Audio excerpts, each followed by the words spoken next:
देखिए, जो पुलिस को सूचना मिली है उसके आधार पर लुधियानी थाना बकेवर जनपद इटावा में 3 लड़कियां चली गई थी एक साथ। तो सबसे महत्वपूर्ण बात उनका पता चल गया है और हमारी टीम उनको लेने भी गई है और टीम के कब्ज़े में तीनों बच्चियां आ गई हैं और महिला सिपाही वगैरह उनके साथ हैं और वो लेके उनको चल दी हैं लेकर के और जल्दी ही हमारे जनपद में पहुंच जाएंगे उसको लेकर के। सबसे महत्वपूर्ण बात इसमें मैं ये कहना चाहूँगा कि इसमें ऑपरेशन दृष्टि का बड़ा इम्पैक्ट रहा है। इसमें जहाँ जहाँ से फुटेज हमने गांव-गांव में जो लगवाया है, शासन के निर्देशों के क्रम में, हमारे डीजीपी सर के निर्देशों के क्रम में जहाँ जहाँ कैमरे लगे थे,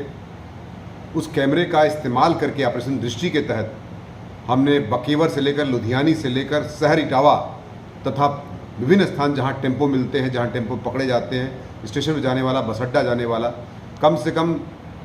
50 से 60 कैमरे हमने इसमें छाने हैं, जिसके आधार पर, इस फिल्ट्रेशन के आधार पर हमें ये सूचना मिली थी और कहाँ पर किस गंतव्य को जा कर के उन्होंने उसको किसी साधन को पकड़ा है जाने के लिए, इससे सूचना मिल गई थी, जिसके आधार पर ये पूरा डेवलपमेंट हुआ है। तथा इसमें थोड़ा हमारा जो साइबर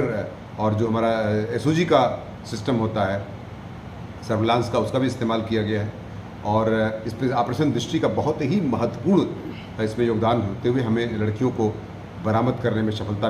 प्राप्त हुई है। इस प्रकार से 3 लड़कियां जो गायब हुई थी 3 दिन पहले, उनको बरामद कर लिया गया है और हमारी टीम जल्दी ही उसको लेकर के अपने जनपद इटावा वापस आ रही है।